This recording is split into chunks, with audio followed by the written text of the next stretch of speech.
coaching ball again. Yeah. What do you got? Well, how was the first day? Yeah, it's always good to be out there the first day. I thought the guys worked hard, ran around good. You know, sometimes it's hard to get the real good work you want without shoulder pads on. But I thought we got some real good work out there. What's the biggest difference in Jake today versus this time a year ago? Yeah, well, day one, I think all the guys that we had, it shows up pretty loud and clear. You know, hopefully day 7, we won't be overwhelmed like a lot of times the new guys are. There's just a lot more command. I think with all the guys that were here, not only Jake, but all those freshmen we played, makes it, you know, at least they know the drills. They might not know the plays, but they know the drills. Particularly for a quarterback, the sense of the growth between the freshman year and the sophomore year. What happens during that span? Well, like you say, I think you hope it's the command, and it's all these subtle things.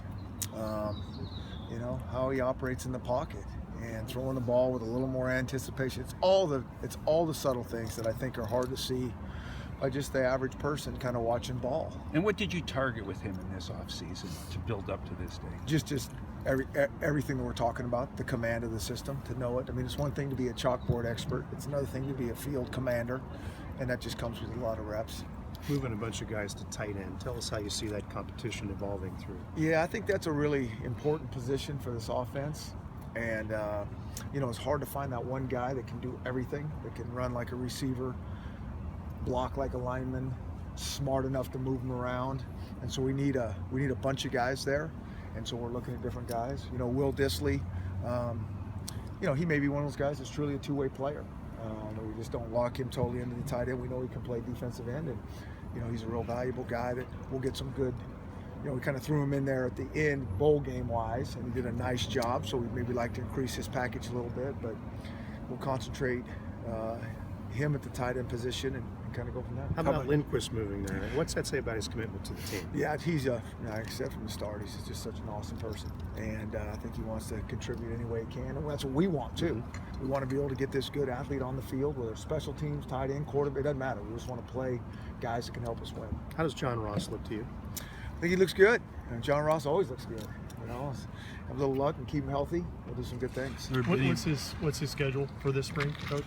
He's good. He's good to go. And you know, I think anytime a guy has, you know, a significant injury like that, we'll always monitor it. We may pull back, but he didn't miss a rep today, and so we'll just take it day by day. You know, we don't have to win spring ball with him. We got to have him ready to play in September. He talked about how much he learned sitting out last year.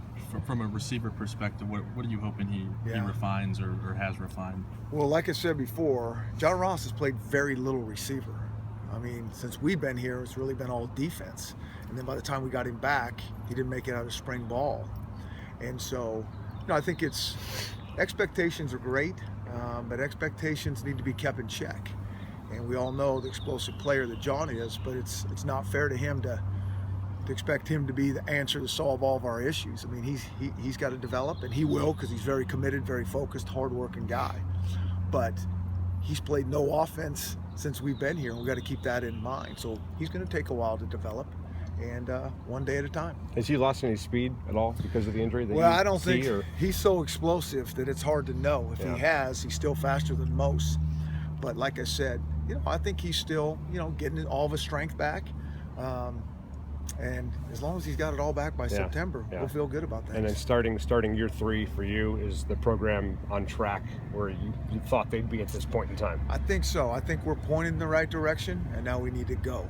And you know, it's always that, I don't, you know, you're never there. It doesn't matter how many years you've been somewhere. It's, you know, a lot of times you start from scratch. It's 2 steps forward, 1 step back. We understand that, but we're definitely pointed in the right direction. And I think the kids are hungry. And now it's time to just build on everything we've done the last couple of years. How much were you able to use that strong finish late last season as a platform or a springboard to the off season and now the spring? Yeah, I think all the lessons, the good lessons, the bad, the hard lessons, you know, are all even the middle part. Absolutely, the hardest part of the season. That might be the strongest lesson that we learned. That it takes time. It takes time to build true skill. Everybody's impatient. Starting with the fans. No, let me back up. Starting with the coaches, going quickly to the fans, going to our players. They want it right now, but true skill takes time. And so, but it has to be consistent, persistent, and day after day. And if we can keep that mindset, we'll go somewhere. What's your biggest question mark about this team? I would just say that if we can continue to keep that hunger and that edge, I think we have some talent. But if we truly have that scratch claw underdog mentality, that every day is truly as important as any day we've had, not when we show up to play a game. I think the kids did a great job with that all last year. But have we lost any of that because it's spring ball and game's not for 5 months away or whatever? What about from a position battle perspective? Well, I think there's some positions that might have a little bit more depth, which is awesome because you get tremendous competition there. But there's no question, for us to do what we need to do, every group needs to step up. I mean, if the defense thinks that we've arrived because of what we did, that was last year. We lost some pretty good players off of last year's team. And you lose 1, 2, 3, 4, you lose Tani Tupo, who no one's really talking about. That guy was the heart and soul of that defense. That changes everything. And so we got to start from scratch there. And on offense, obviously, we got to score more points. And so we had a good finish, but we were average in terms of our overall picture. And so we need to have that hunger and that urgency to get something really done. You've had two really good buck linebacker players the last 2 years. How do you see that competition burning? I think we'll have another couple really good buck linebackers when it's said and done. I don't know who that is right now, but I know we got really good coaches and we have some good young talent. And so some guys will emerge, and excited to see that battle go. Say Joe Mathis maybe getting a look there? Or? I mean, those guys are so interchangeable. That buck is a defensive end half the time. And or maybe 3/4 of the time he's a defensive end, and 1/4 he's a drop guy. And so we have some guys that a little bit like the tight end position. They might have a certain strength that we'll play to, but they can do multiple things. On the offensive line with Coleman Shelton, what was it about what you saw from him last year that you thought might be ideal for center?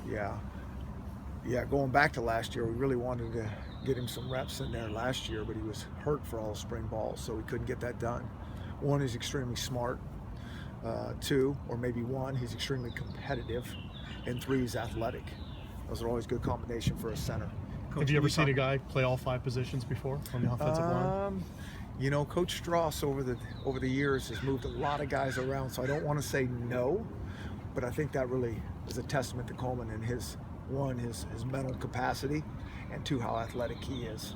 It's a little weird out there without Jeff Choate out there. Can you tell us a little bit about Akaika Malloy? Yeah, we're excited about Akaika. I think he's going to bring tremendous energy to that D line, and really to our whole program. And it's always it's always good to have new blood, and change is good. We certainly miss Coach Choate and know he's going to do some awesome things at Montana State. But it really is. It's like this is, and really when we tell the D lineman that when anybody gets a new coach, it's like, look at all the wonderful things you've learned from that coach. Now you get an opportunity, because we're going to get a great coach in here. Look at the opportunity you get to learn all these new little tricks to the trade. It's such an unbelievable opportunity for those guys. Somebody on the staff have to pick up the slack for the noise and the energy out there. I think Akaika's got some juice to him. So I don't know if anyone's as loud as Coach Choate, but we'll get a close second. A lot of hype for Gaskin after his freshman year. Yeah. What do you think you have in this kid? Well, I think he's a good player. I think he's a really good player. But again, it's we got to manage these expectations. I mean, he's a true sophomore, and hopefully he can take the next little step. He played at a really high level. We had a lot of luck keeping him healthy, and so all those things play into it. But he's a pretty focused, he's a pretty even keel guy, which you really like. And hopefully he stays off social media and stops reading about himself and just stays focused. Is that a problem for him? Well, it's not, but it's usually a problem for everybody else. Yeah. So we'll see if we keep him grounded. What do you want the expectations to be? Because there's a lot of people, fans, I guess, media talking about, all right, UW's got Jake back. Yeah. Wazoo's got Luke back, and this might be an Apple Cup for a Rose Bowl or a Pac-12 championship berth this year. People are excited for your football team after what happened last year. What do you want the expectations to be? And you're talking about stuff so far away.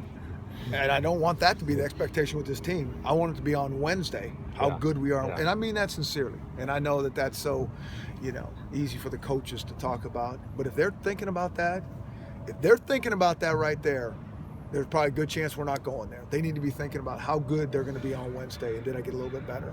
And it really needs to be like that. I mean, how good can this spring ball be? If we're talking about we're going to the Rose Bowl, that is so out of whack right now. I mean, it's not even fair, and it's the wrong thinking. All right. Coach, thank you.